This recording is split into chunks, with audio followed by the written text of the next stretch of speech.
বন্ধুরা আজকে যাচ্ছি লাটাগুড়িতে জিপ সাফারি করতে। রিজার্ভ গরুমারা থেকে কি করে গিয়ে আমরা টিকিট কেটে জিপ সাফারি করব আজকে এই ভিডিওতে আপনাদের কাছে তুলে ধরবো।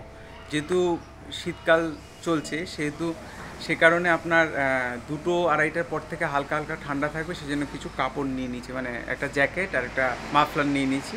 চলুন সাফারির জন্য আমরা বেরিয়ে পড়ি।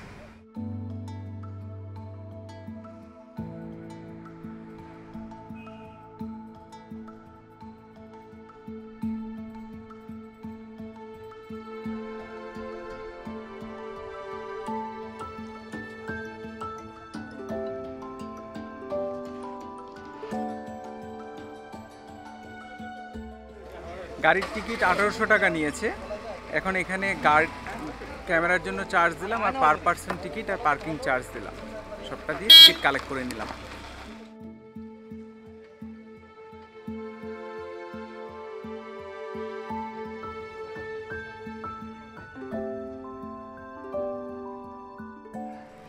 টিকিটটা কাটা হয়ে গেছে। টিকিট কাউন্টারের ঠিক অপোজিটে একটা চায়ের দোকান আছে, খাবার দাবারও পাওয়া যায়। এখানে একটু বসলাম, তো বসে একটু সময় অপেক্ষা করবো, কেন গাড়িটা আসতে একটু সময় লাগবে বলছে। তারপরে আমরা গাড়িটা আসলে সাফারিটা আমরা শুরু করব।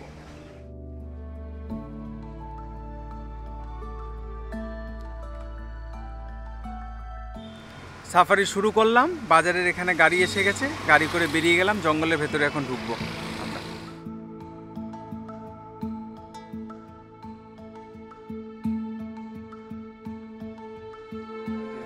দেখাচ্ছে কিভাবে নষ্ট করেছে হাতি, ধান নষ্ট করে।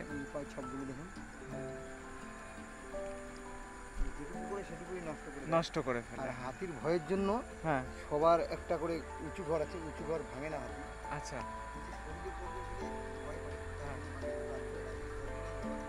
আচ্ছা, মানে উঁচু ঘরগুলি সবাই ব্যবহার করে।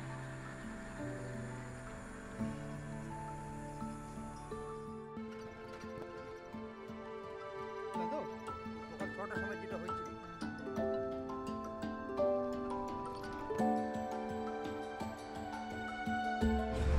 বাফার এরিয়াতে আছি, মানে এই গাছপালা যে দেখছেন বেশিরভাগই শাল গাছ আছে, এগুলো শাল এবং ছোট ছোট এই যে গাছগুলো চিলুনি গাছ আছে। এর পরের যেটা জঙ্গলে আমরা যাব ওটা একদম 100 থেকে 150 বছর পুরনো গাছ পাবো, শাল গাছ।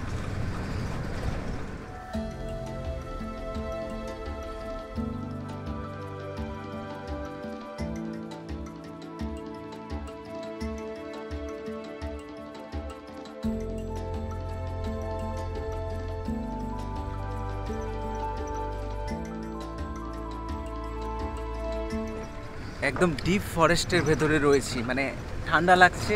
এখনও রোদ আছে কিন্তু বেশ ঠান্ডা, মানে নিজের চোখে দেখলে বোঝা যায় যে মানে ফরেস্ট কত সুন্দর হতে পারে। এখনও কোনো অ্যানিমেলস দেখতে পাইনি, কিন্তু তাতে আক্ষেপের কিছু নেই। কিন্তু সত্যি ফরেস্টটা খুবই সুন্দর, আপনারাও দেখুন।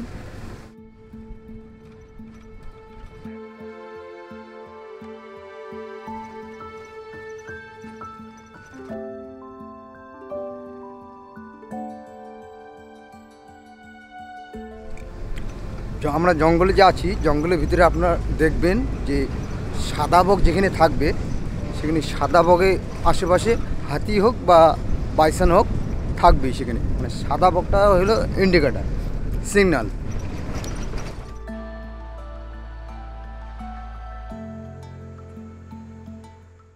এই যে টাওয়ারটা যে দেখছেন এখানে মাঝখানে আছে, জঙ্গলের মাঝখানে। এখানে রাত্রেবেলা 3 জন স্টাফ থাকে ওই জঙ্গলটা পাহারা দেওয়ার জন্য। যে পাশে যে বড় বড় পাতা গাছগুলো দেখছেন এগুলো হচ্ছে সেগুন গাছ, সবচেয়ে বেশি দামি কাঠ। এটাকেই পাহারা দেওয়ার জন্য এখানে 3 জন। এখানে একটু ওয়েট করলে মানে কিছু পাওয়ার চান্সটা একটু বেশি থাকে। আর গাছটা কত মোটা, মানে আমার মতো 3 জন লাগবে এই গাছটাকে জড়িয়ে ধরতে।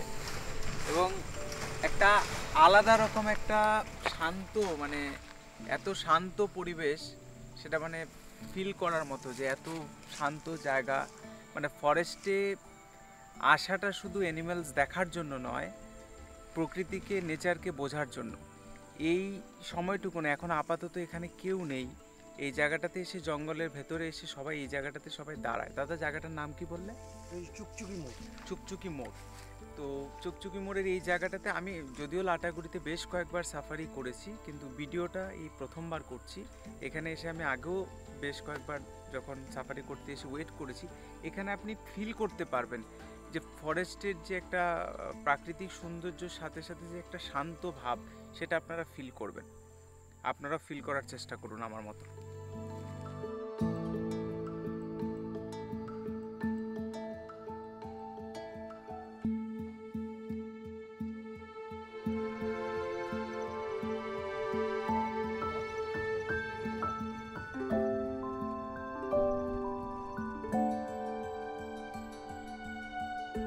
এটা হচ্ছে পাকুড় গাছ। এই পাকুড় গাছটা যে আছে না, এর ভিতরের মধ্যে একটা আবার শাল গাছ ছিল। আচ্ছা শাল গাছটাকে জড়িয়ে খেয়ে নিয়েছি। আচ্ছা, মানে শাল গাছটাকেও পুরো জড়িয়ে হ্যাঁ। ধরে নিয়েছে।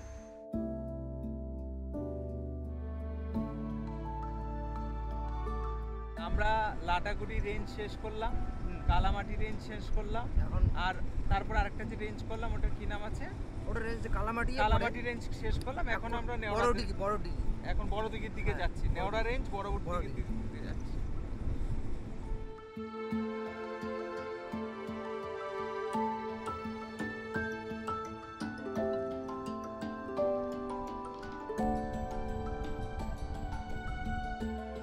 সাফারিটা কমপ্লিট হয়ে গেল।